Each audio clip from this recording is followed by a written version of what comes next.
Hi guys, welcome to my channel. If you're new here, my name is Nxumalo. I do hope that you join us by clicking that red subscribe button on the bottom. That is if you like the content that we serve in this channel. And also thank you to each and everyone that has joined us in this family, that is part of this growing, beautiful family. And also to the people that constantly come back and watch my videos, give it a big thumbs up and just show me love. I truly appreciate each and every one of you, and you guys are the reason why this channel has been growing, and for that I'm really grateful. And so on today's video, I wanted to talk to you guys just like a friend to friend, sister to sister, and talk about something that many of us feel at any stage in our lives. Some of you may be going through this right now, or some of you may have actually went through this and you have made it through on the other side. I'm one of those people, but once in a while that edge would come back again. And what am I talking about? I'm basically talking about feeling left behind in life or feeling stuck.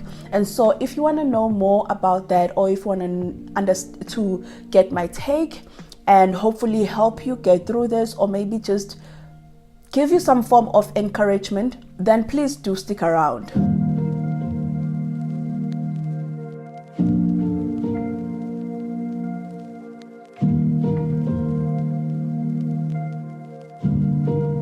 Okay, fam, as I said, this is something that is very sensitive, something that I really felt strongly about. It's something that is completely different from my normal content that I made, but I think it would be unfair of me. To have this platform and not fully utilize it to help each and every one of you, or to be that light in your life. And so that is why I thought, let me do this video. So there was a point in my life, I'm just going to give you a story as well, because so that you guys can resonate with me and also can understand that everyone goes through this. There was a point in my life when I had just finished my internship. I finished my master's degree, and then I was afforded an opportunity to actually do my internship. I did my internship for a year, and then I had been applying for that entire year. And everyone that I was with in my internship had already left. They got jobs, they got better opportunities. They were no longer interns wherever they were, and they were getting much more than what we were normally getting in our internship. And there was a point whereby I was literally the only man standing in my internship. And that's not, it may sound like it's a good thing. When you're in that position, it doesn't look right, because as you're doing your internship, the goal is to get a job before your internship ends, so that you don't have to worry about getting a job, so that you don't have to worry about being unemployed. And so I was just one of those interns where wherever I was applying, it was just not happening. I was not getting the responses and I was not getting hired. And so I did my internship to the last day. And even when I got pregnant with my daughter, and I had to go on leave for 3 months, I had to come back and work those 3 months. Even in those 3 months, getting a job was still hard. But however, there was a time where I went for just one interview during that time after I had given birth. There was that one time that I went for an interview. The reason why I'm sharing this with you is because in that period of my internship, the last 6 months of my internship were very hard, because I felt like my life was stuck. I felt like I was not moving forward. I felt like doors were closed on me. Like I felt like every time I tried to apply, every time I did something to apply, to put myself out there, it was not being recognized. It was literally silence, and it was concerning to me, and it really chipped away on my confidence. It chipped away on my belief that there is something better for me out there. I remember this one time my friends were going to see this prophet guy, a very young guy. I think at that age he was 18 or something. They asked me, do you want to come along? I was like, okay, I'll come with you guys, just to, for moral support. I had no intentions of going in there. Like I was just going to stay in the car. And so we went. And they decided to go up there and see him. I just stayed in the car. And then the guy called us and said, we need to come and pray, all of us. So I went up there, for prayer purposes. We prayed and then we finished. And then he was like, can I talk to you? That was me. Then my friends left, they went outside, and then I stayed, and he spoke to me. He spoke to me because honestly, I didn't speak. I had no intentions of seeing this guy. I had no intentions of seeing a prophet. Like, no, I had no intentions. I didn't even know what to expect. So it's like, I would like to talk to you. So he then first prayed for me, and then he prayed, and then he was like, I see you stuck in life. Guys, I just started bowling. I started bowling in tears, because I'm like, what the hell is happening right now? How can a total stranger that I've never met, and these are things that I had not even articulated to my friends. I had not told them this. And for this guy to just come and say it, he was like, I can feel the sense of being stuck in life, feeling as if you are not progressing in life, feeling like you are left behind in life. I can feel your pain. I can feel the desire that you have to for better, to advance to better things in life, but it's just not happening. What I'm seeing is there's you, and then there's a wall in front of you, a huge wall. You keep trying to break through this wall, but it's just not happening. Every time you do it, you are just losing strength. It's just, guys, I just bawled. I cried. And I was just like, how can this human being know this? How can he know all of this? Because this is literally how I feel. This is how I feel right now in my life. It was painful being in that point, but having someone else tell me that that is how I was feeling, being able to sense, gave me a glimpse of hope. And the only thing that he said was, the only thing that can help you right now is prayer. That is what you need. You just need to pray. You need to pray and be very intentional with your prayer. I'm also going to pray for you. However, my prayers are not going to do anything if you are going to live here and not do the exact same thing. And so as you live here, you need to continue praying. I've never been given so much. It felt like fuel in my tank that was empty, and it had been empty for many months. And so I went back and I prayed. Every night I would wake up at 12 and I would pray, because as he said that I would pray, that I need to pray, he told me what doors it will open and in what form. He told me that, okay, by me praying and continuing praying, it's also I'm gonna get my first job that I had been praying about. I'll get it, and soon after that I'll get another one. After that other one, I'll be set for life. Guys, those were the best news I've ever had. And so I went back and I prayed until I got my breakthrough. My internship ended, and then the following day I was sleeping. My friend got ready for work. Guys, there is nothing that motivated me as seeing my friend get ready for work. You will think that when you see someone else living the life that you want, you will feel bad. I was never that person. I was never in that. Whenever I'll see someone living the life that I wanted, it will inspire me. It will inspire me, and it will put fuel in my tank as well. So she got ready for work. And I used to enjoy her stories about work. She would tell me about the things that she's doing at work, about working with the president. At that time, it was Zuma.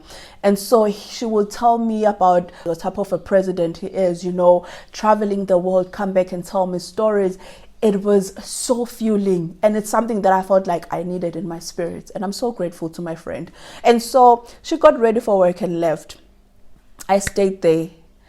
And I was just like, okay, Jennifer, so what's the next step now? Your internship ended. You could easily try to stay here and apply for jobs, or you can go home. And my option was to go home.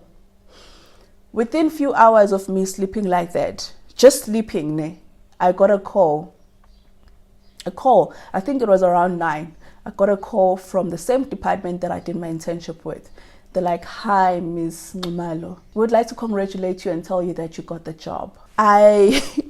You see the cry I made when that guy prophesied upon my life? That was the exact cry that I made on the phone as that lady told me those news. I just cried. I bolted. I cried. Happy tears, grateful tears, and tears of what the hell is going on right now. And the timing of everything, guys, I just cried. On the first day that I was laying in bed thinking, what is the next step? And then God said, you don't have to worry about that because I got you. That was my first job after my internship. And then after that, within 2 years after that, I got the job that I'm currently in. And within few years of the job that I'm in, I got an acting position of a higher level. And I know that that is a door opening to another opportunity. And the reason why I'm sharing this with you is not to make you feel bad. It is not to say, look at me, listen to me, me. The reason, and this is a very personal story, you guys. This is a very personal story that I wouldn't normally share here online. But I'm sharing this with you because I want to show you that anything is possible. I want to be the light in your life right now. That if you are feeling like you are stuck, there is a light at the end of the tunnel. But when you don't know how to navigate toward that light, it may feel like you are moving in one direction. It may feel like you are not going anywhere. Yes, you are trying, but it's just not happening, And that is why I'm sharing this story with you. And I'm hoping that in this story, you are going to take something out of this story that is going to help you to navigate. And one of the nuggets that I would like to take what I would like for you guys to take from the story is the actions that I had to take. Yes, I continued applying, but after I met that prophet, I'm not saying go out, seek prophets out there, because there are many other prophet bamanga. I think that's also why, even for me, the idea of seeing a prophet never even crossed my mind, But God will put people in your life at the right time when you need them. And you need to be ready for whatever. A total stranger that you may meet on the road, that could be someone that God has put in your life to also try and navigate you to the right direction. And also another thing that I would like for you guys to take from here is prayer. Prayer and being intentional with your prayer. It doesn't matter whether you believe in God or you believe in ancestors. And so it didn't matter who I was praying to. What matters was I was praying and I believed in what I was praying. I believed in what I was praying for and who I was talking to. And that allowed me to manifest my second job. There are times that I do feel like I am kind of left behind in life, but then now, being so mature in life and understanding where God took me from and where I am, I'm able to get out of that very quickly.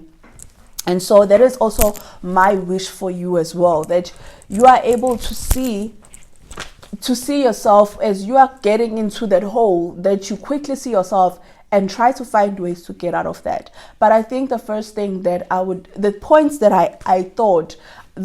I wanted to talk to you guys that I wrote down here, I'm going to talk to you guys about those things that I'm hoping that is also going to get you to a stage whereby you start looking at your life differently, or you start acting towards the things that you desire in your life differently. So the first thing that I wanted to talk to you guys about here is, if you are feeling left behind in life, you need to look at where is that pressure coming from. For some of us, the pressure is coming from family, where your family is expecting so much of you and you are not at that stage, and they make you feel like you are less than, or they make you feel like you are left behind. Some people will even compare you to your peers and say, look at your peers, they have cars, they've bought houses, and look at you. That on its own can be pressure.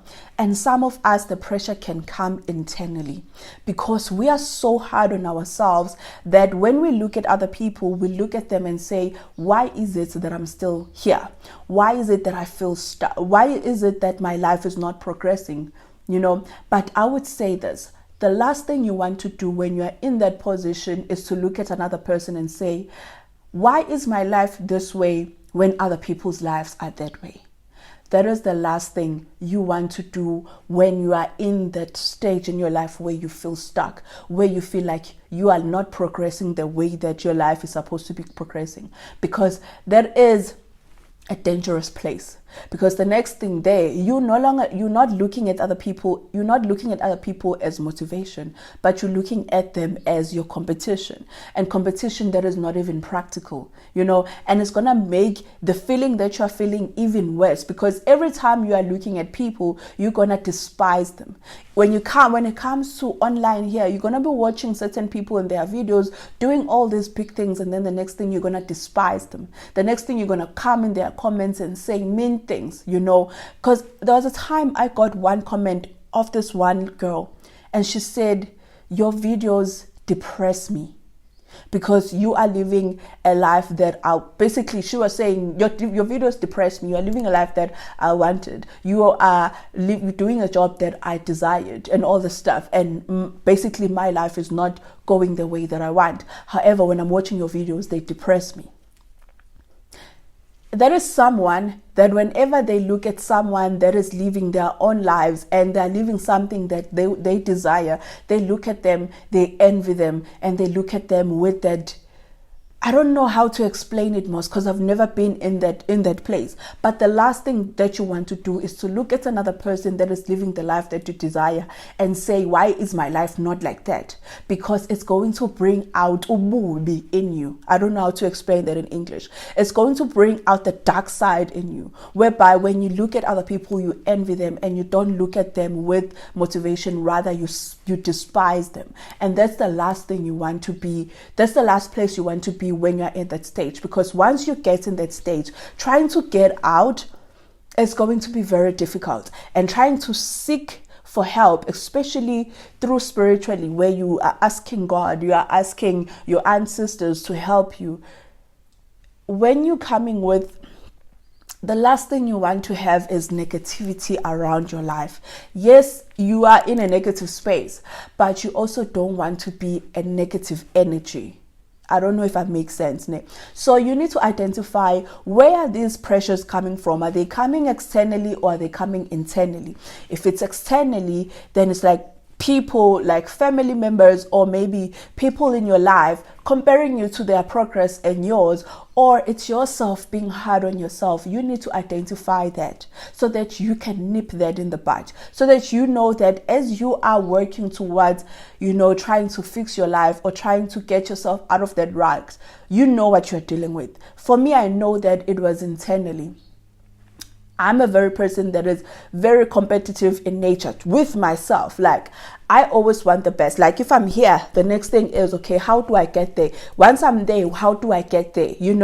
It's never a competition with other people. I'm competing with myself because I know what I'm capable of, and so I tend to be very hard on myself. And so I knew that the reason why I was feeling stuck in life and I felt like I was not progressing, it was because of me. It was because I was very hard on myself. How can I still be doing an internship when people have left? How can I be still stuck here when people have left? How can I be sitting here not having a job when people have gotten jobs, And so that is where I was. It is very important that you understand where the pressures are coming from, Another thing that I wanted to talk to you about is there will always be people ahead of you in life. I'm where I am, but there are many people that are way ahead of me. And I'm not just talking about life possessions. I'm not talking about materialistic things. But when I look at their careers, I'm just like, wow, this person is doing big things. It's like really progressing.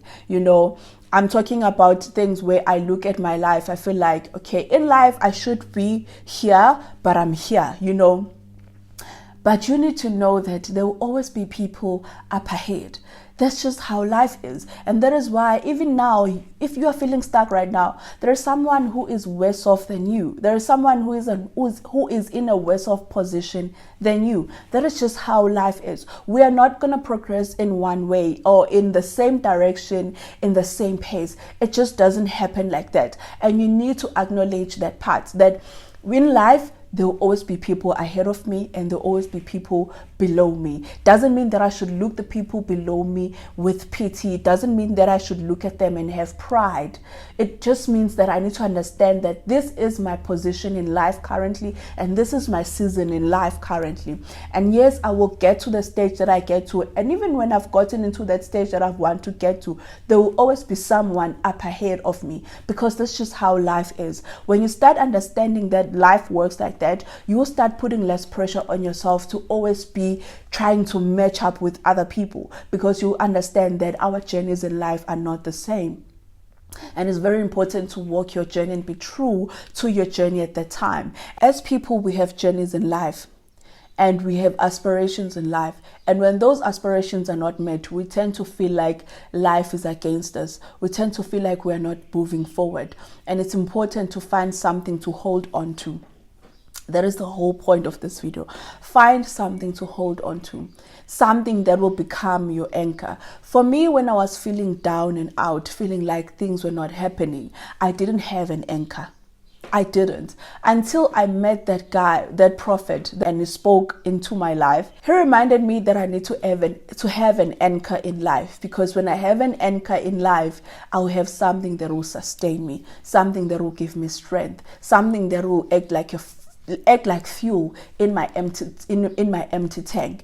And so what I'm trying to say here as well is find an anchor. If your anchor is going to be God, like if you're a person of faith, that make sure that it is your anchor. When you are praying, make sure that your prayers are very intentional. I feel like sometimes when we pray haphazardly. We just pray, and we never become intentional in it. And so make sure that you are intentional in your prayers, that you are very clear about what you need help with and what you need in your life. Make those things very clear. If you want a job in your life, let that be your anchor.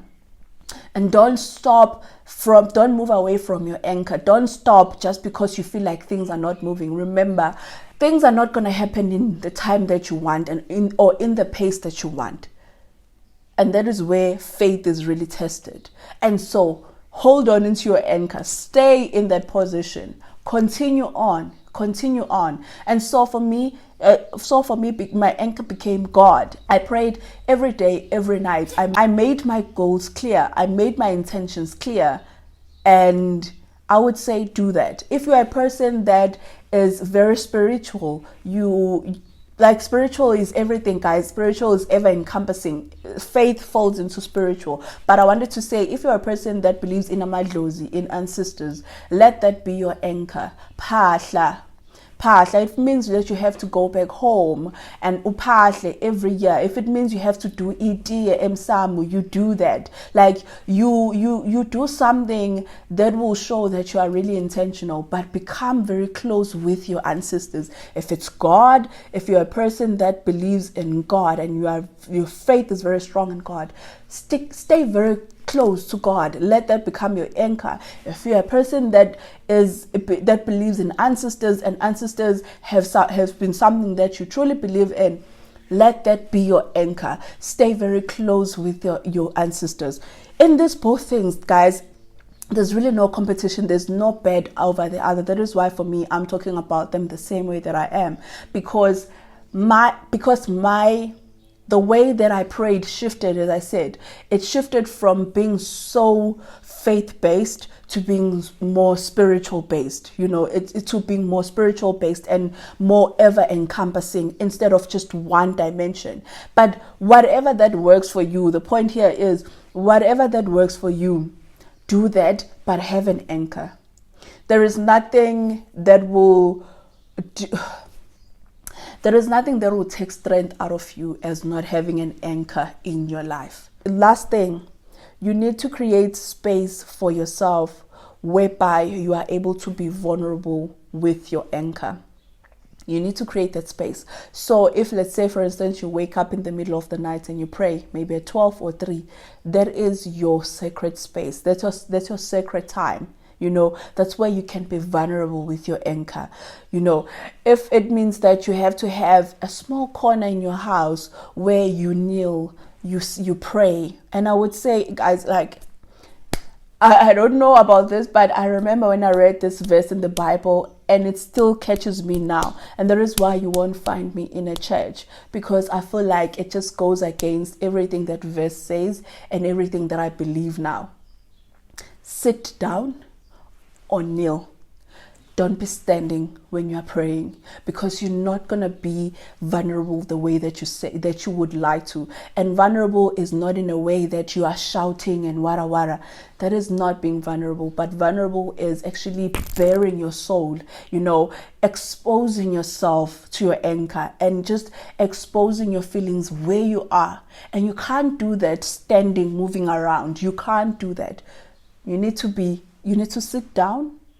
You need to kneel if you have to kneel, but be in a grounded way. Physically ground yourself before you ground yourself spiritually, And so find a very sacred place where you can have that private time. Do that. Have a place of solitude. Have a place whereby you are by yourself.